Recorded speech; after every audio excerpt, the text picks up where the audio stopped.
Cet épisode commence avec Hazan, qui est en train de dormir, et prononce le nom de Yaji dans son sommeil. Fazileh la réveille brusquement, et celle-ci sursaute de son lit. Essé essaie de la calmer, et demande à sa mère de partir préparer le déjeuner à la cuisine. De son côté, Yaji est en train de faire sa toilette, tout en se rappelant les événements de la soirée, et ce qu'il a vécu avec Hazan. De sa part, Sinan est au salon, et repense à ce qu'il a vu, entre Hazan et son frère. Il appelle son frère, et celui-ci dit qu'il aimerait aller s'habiller. À la villa, Selim lit la presse, et dit qu'ils n'ont pas été mentionnés dans l'article, et Gökhan dit que c'est le cas de Kerim, et il se demande pourquoi. Azim, qui prenait son café à côté, vient vers eux, et demande à discuter avec son fils. Une fois Gökhan parti, Selim dit que cela n'a rien d'étonnant, et dit que Kerim est bien de sa famille. Sucrier demande de quelle famille elle parle, et elle dit qu'elle parle de la famille de Fazileh. Sucrier lui dit alors qu'elle connaît tous les membres de la famille de Fazileh, et même ceux du côté de son défunt mari, et dit qu'elle est sûre que Kerim n'en fait pas partie. De son côté, Azim demande à son fils la raison pour laquelle il est en train de faire des allusions pareilles. Gökhan lui dit alors qu'il va arrêter de le faire, et dit qu'il va lui poser la question, et savoir pourquoi il n'a pas appelé la police lorsque son fils était en danger. Pendant qu'il parlait, la police arrive, et leur dit qu'il aimerait voir Sinan. Gökhan leur demande pourquoi, et dit qu'il a déjà fait sa déposition hier. Le policier dit qu'il a épluché le rapport, et les appelle entre Sinan et Kerim. De son côté, Farah dit à Sinan qu'il a été avec son frère depuis ce qui s'est passé hier soir, et dit qu'elle pense qu'il devait être avec une autre personne. Sinan lui dit qu'il est encore tôt, c'est la raison pour laquelle il n'est pas encore allé voir Hazan. Farah dit qu'elle se sent coupable de n'avoir pas cru Yaji plus tôt, et dit que pour lui est plus tragique, et dit qu'il s'éloigne d'Hazan pour deux raisons. Sinan lui demande l'autre raison, et Farah lui dit qu'il le fait à cause de ce qui s'est passé entre lui et Nil. Elle lui dit qu'elle les a entendus parler dans le couloir, et dit ensuite que son secret est bien gardé avec elle. De son côté, Azim dit au policier que Sinan a peut-être appelé cette femme parce que son frère était en danger. Le policier lui dit qu'il avait des appels récurrents avec cette femme, et Gökhan leur demande de parler sans détour. Azim, ne voulant pas que son fils apprenne la vérité, demande à discuter avec lui en privé. Azim dit à son fils que cette attitude met son frère en danger et lui demande de partir et de se comporter comme un grand frère, puis il retourne dire au policier qu'il viendra avec son fils au poste et Gökhan s'en va.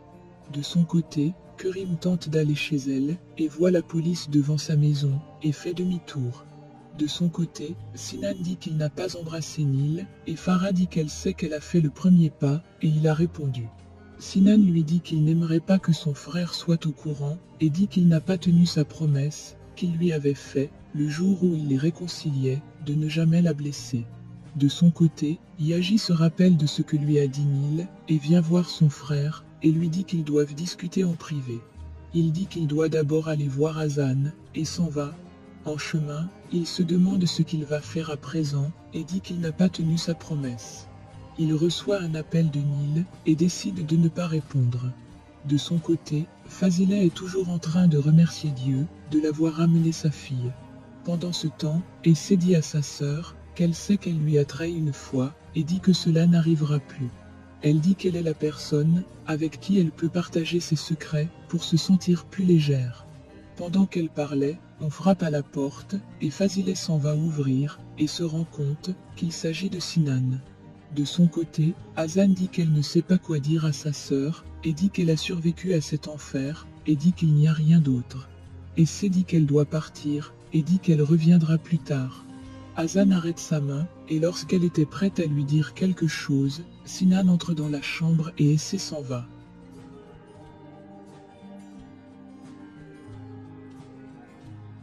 Une fois dehors, elle dit à sa mère qu'elle a rendez-vous chez le médecin et s'en va. Hazan est dans la chambre avec Sinan et personne n'ose parler. De son côté, Yaji est en train de discuter avec Farah et elle lui dit que ce genre d'expérience change une personne et dit qu'il n'est plus la même personne qui a quitté l'appartement hier. Il lui dit qu'il aimerait juste un café, et elle est étonnée de sa réaction, et demande si c'est tout ce qui lui a manqué. On frappe à la porte, et il dit d'oublier le café, et aimerait discuter avec Sinan.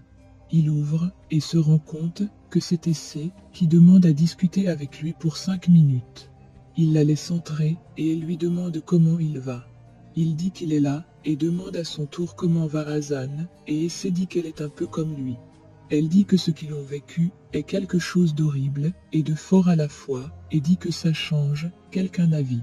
Entendant cela, Farah entre et demande à Yaji s'ils ont une invitée, et il dit qu'il s'agit de la sœur d'Hazan, donc la femme de son père. Essay dit qu'elle est bien la femme de son père, et dit qu'elle a entendu parler de Farah, et a l'air un peu en colère de la voir. De son côté, Fazileh écoute par la porte pour entendre la conversation entre Sinan et sa fille. Pendant ce temps, Sinan est en train de demander les excuses à Hazan et lui dit qu'il a été une fois de plus lâche et dit qu'il pensait qu'elle était partie parce qu'elle avait marre. Il dit qu'il n'aimerait pas être ce genre de personne et dit qu'il n'a pas pensé qu'elle est peut-être en danger. De son côté, Farah dit à Yaji qu'une autre personne est étonnée de leur amour et demande s'il n'a pas parlé de leur relation à sa belle-mère. Yaji dit à Essay qu'elle ne doit pas être en retard à sa visite et dit qu'il va l'escorter au couloir. Farah dit qu'elle a été enchantée et dit qu'elles se reverront. Essay lui dit qu'elle a raison, de plus qu'elle est la colocataire de sa sœur. Une fois dehors, elle dit à Yaji qu'elle est une chouette fille et il dit qu'il ne va pas discuter de sa relation amoureuse avec elle. Une fois partie, Essay dit qu'elle a pitié de Yaji et de sa sœur, et dit qu'il souffre tellement, et s'en va. Une fois de retour à l'appartement, Farah dit à Yaji que sa belle-mère a du caractère, et aimerait savoir ce qu'elle connaît de ses sentiments pour sa sœur Hazan. De son côté, Sinan dit qu'il a le plus mal pour le bandana, et dit qu'il est un peu perdu en ce moment, et dit qu'il voulait faire quelque chose de bien pour eux, ainsi que pour sa famille. Il demande où se trouve le bandana, et elle dit qu'il est où il l'avait laissé. Il demande si elle ne l'a pas sorti des ordures, et elle dit qu'elle n'a pas pu. Sinan dit que cela est de sa faute, et Hazan dit qu'il n'a rien à voir avec cela, et dit que ce n'est pas de sa faute, et dit que c'est de sa faute à elle, et veut parler de son cœur. Fazileh qui les écoutait dehors entre alors dans la chambre, et dit que sa fille est encore traumatisée, et dit qu'il doit partir. Sinan dit qu'il était en train de discuter, et elle le met dehors. Une fois sorti, Hazan dit en pleurant que c'est la faute de son cœur. Une fois dehors, Fazileh dit à Sinan que sa fille est encore traumatisée, et dit qu'elle vient de se faire enterrer vivante, et dit qu'ils vont continuer leur conversation plus tard. Elle dit qu'il doit tout faire, mais doit arranger sa relation avec sa fille, et lui demande de partir. Une fois au couloir, il tombe sur Gokhan, qui aimerait savoir ce qu'il discute avec Kerim, et lui dit qu'il est recherché par la police. Yaji entend cela, et vient à sa rencontre, et lui demande également ce que cela veut dire. De son côté, Fazileh revient dans la chambre, et prend sa fille dans ses bras, et dit qu'elle n'a rien à dire à présent, et dit qu'elle revient des enfers, et Hazan se met à pleurer. De son côté, Sevda est avec la petite fille, et lui dit qu'elle doit aller travailler, et dit qu'elle viendra la voir plus tard. Une fois partie, la petite sort de sa chambre et va dans celle de Yasmine et ramasse une photo d'elle au sol et décide de la garder dans sa poche. De son côté, Sinan dit qu'il a discuté avec Kerim à cause d'Hazan et dit que Kerim la blâmait et celui-ci a été contacté. Il dit qu'il n'a rien fait de grave et ils sont en train de l'agresser. Gokhan lui dit qu'il ne l'agresse pas et dit qu'il est son frère et dit qu'il veut juste des explications. Sinan dit qu'il ne va pas faire attendre la police plus longtemps et s'en va. Une fois parti, Gokhan dit qu'ils l'ont un peu trop poussé et Yaji demande pourquoi les problèmes d'Hazan et de Kerim retombent sur eux. De son côté, la petite arrive au salon secondaire et finit par ouvrir la porte qui donne au balcon. Elle voit les ballons et essaie de les attraper en montant sur la barrière. Sevda la voit à distance, laisse tomber les verres qu'elle avait à main et va à sa rencontre et dit qu'elle lui a fait une peur bleue et la prend dans ses bras. De son côté, Nil est au téléphone avec Yasmine, et Yasmine lui dit qu'elle doit discuter avec cette fille ingrate, et la ramener de son côté, sinon elle va envoyer son stylo enregistreur à Sinan. Nil lui dit qu'elle est arrivée à la villa, et dit qu'elle est sur le point de discuter avec Céline.